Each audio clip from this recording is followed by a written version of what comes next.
안녕하세요. 저는 박재수라고 합니다. 오늘 제가 들려드릴 이야기는 제 평생에 다시는 겪고 싶지 않은 그러나 끝내 제 노년을 바꿔놓은 사건입니다. 삐 하는 차가운 기계음이 병실에 울려 퍼지던 순간 제 세상은 산산이 부서져 내렸습니다. 아내 윤정이가 끝내 마지막 숨을 거둔 것이었죠. 저는 그 앙상한 손을 붙잡고 망연자실했습니다. 70평생 세상과 맞서 싸우며 제 편이 되어준 단 한 사람, 그 사람이 그렇게 제 곁을 떠났습니다. 잠시 후 아들 민호에게 전화를 걸어 아내의 부음을 전했습니다. 목소리가 제대로 나오지도 않아 겨우 엄마 같다라는 두 마디만 뱉을 수 있었습니다. 수화기 너머로는 놀란 숨소리와 곧이어 며느리의 다급한 목소리가 겹쳐 들려왔죠. 30분쯤 지났을까요? 병실 문이 열리더니 며느리는 마치 무대 위 배우처럼 무릎을 꿇고 울부짖었습니다. 어머님, 어머님 이러시면 어떡해요? 사람들이 다 쳐다볼 만큼 요란한 통곡이었지만 정작 그 눈물은 영혼이 없는 빈 껍데기 같았습니다. 평소 아내에게 전화 한 번 제대로 하지 않던 아이였는데 그렇게 서럽게 울부짖는 모습은 처음이었죠. 장례식장에서의 모습도 마찬가지였습니다. 검은 상복 차림으로 조문객들 앞에서는 효심 깊은 며느리의 얼굴을 연출했지만 틈만 나면 스마트폰을 확인하고 민호에게 무언가 속삭이며 눈치를 주는 모습. 제 눈은 그 모든 것을 놓치지 않았습니다. 그러던 첫날 밤, 저는 휴게실에서 아들과 며느리가 나누는 대화를 우연히 듣게 되었습니다. 민호 씨, 지금 정신 바짝 차려야 돼요. 아버님 명예 말고도 어머님 앞으로 된 땅이랑 상가 많잖아요. 이거 제대로 못 챙기면 세금으로 다 날아간다니까. 그 목소리는 서늘하고 계산적이었습니다. 민호는 그저 알았어. 좀 조용히 해. 누가 듣겠다라며 둘이 번거리기만 했습니다. 아내가 아직 차갑게 누워 있는데 그들은 이미 재산 이야기에 몰두하고 있었던 겁니다. 그 순간 제 등골은 서늘해졌습니다.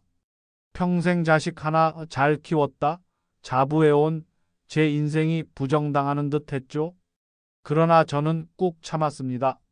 지금은 아내의 마지막 길을 더럽힐 수 없으니까요. 하지만 둘째 날 저녁, 며느리는 저에게 마지막 결정타를 날렸습니다. 조문객들이 가득 모인 자리에서 그녀는 갑자기 어머님 하고 외치며 쓰러졌습니다. 사람들은 모두 며느리가 시어머니를 잃은 충격으로 하며 안타까워했죠. 그러나 제 눈에는 분명 보였습니다. 쓰러지기 직전 사람들의 시선을 확인하던 그 계산적인 눈빛을. 그리고 며칠이 지난 후 진실이 드러났습니다. 우연히 옆에서 사진을 보고 있는 며느리의 핸드폰에서 최근의 사진을 보고 있었고 그 사진 속에서는 화려한 조명과 음악 속 친구들과 어울려 환호하는 며느리의 얼굴이 있었습니다. 장례식이 불과 며칠도 지나지 않아 술자리에서 즐겁게 웃고 떠들던 모습이었습니다. 순간 제 심장은 내려앉았습니다. 이것은 단순한 철없는 행동이 아니었습니다. 아내의 영을 모욕하고 남은 가족을 기만하는 배신이었습니다. 저는 결심했습니다. 복수는 뜨거울 때 하는 것이 아니라 차갑고 냉정할 때 해야 한다는 것을요. 그날 이후 저는 겉으로는 아무것도 모른 채 슬픔에 잠긴 늙은 아버지의 연기를 이어갔습니다. 그러나 제 마음은 이미 그들을 가족에서 지워버린 상태였습니다. 아내의 영정 사진 앞에서 저는 조용히 맹세했습니다. 여보, 이제 내가 다 끝내겠소. 저것들에게 반드시 대가를 치르게 하겠소. 그렇게 제 노년의 마지막 싸움이 시작된 것입니다. 빈집으로 돌아온 저는 불 꺼진 거실에 홀로 앉아 있었습니다. 낡은 액자 속 아내의 사진을 바라보다가 가슴 깊은 곳에서 울분이 치밀어 올랐습니다.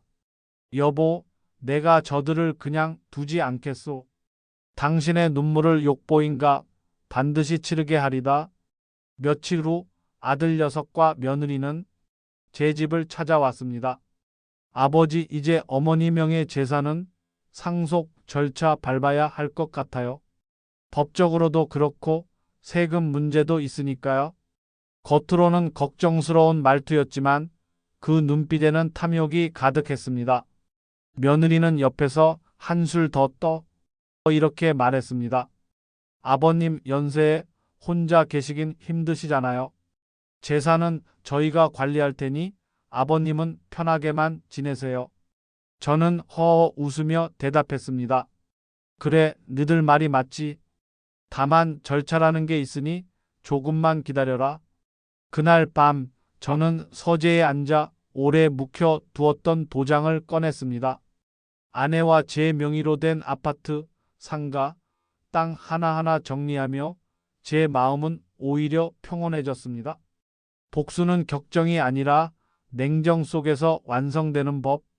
이듬해 봄, 저는 모든 재산을 매각했습니다. 그리고 현금화한 돈의 대부분을 장학재단과 연구기금, 그리고 제 고향 마을에 기부했습니다. 남은 것은 노후를 지낼 만큼의 소박한 연금뿐이었죠.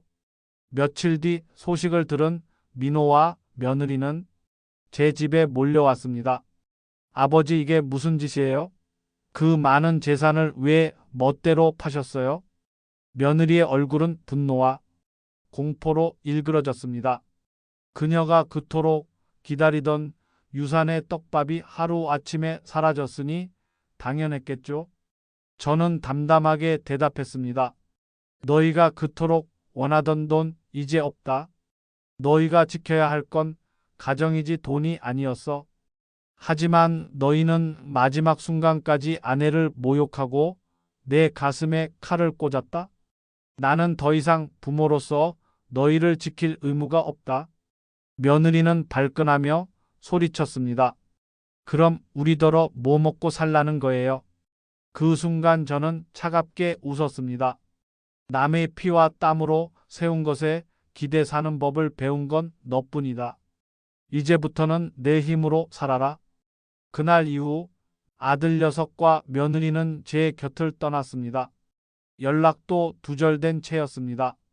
사람들은 저를 불쌍한 늙은이라고 수군거렸지만 제 마음은 오히려 홀가분했습니다.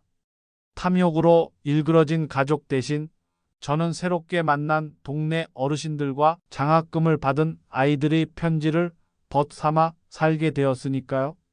그리고 어느 날 밤 아내의 영정 앞에서 마지막으로 속삭였습니다. 여보, 당신이 지켜낸 재산은 이제 우리만의 것이 아니야. 세상으로 흘러갔지. 하지만 그게 오히려 옳은 일이었어. 나 혼자 싸운 줄 알았는데 사실은 당신이 늘 곁에 있었구려. 이제야 웃는 얼굴이 보이는구먼. 그날 밤 저는 오랜만에 깊은 잠에 빠졌습니다. 아들 내외의 탐욕은 끝났고 제 노년은 비로소 자유로워졌습니다. 제가 손에서 쥔 것을 놓아야 비로소 삶의 평화가 온다는 것을 깨달을 수 있었습니다.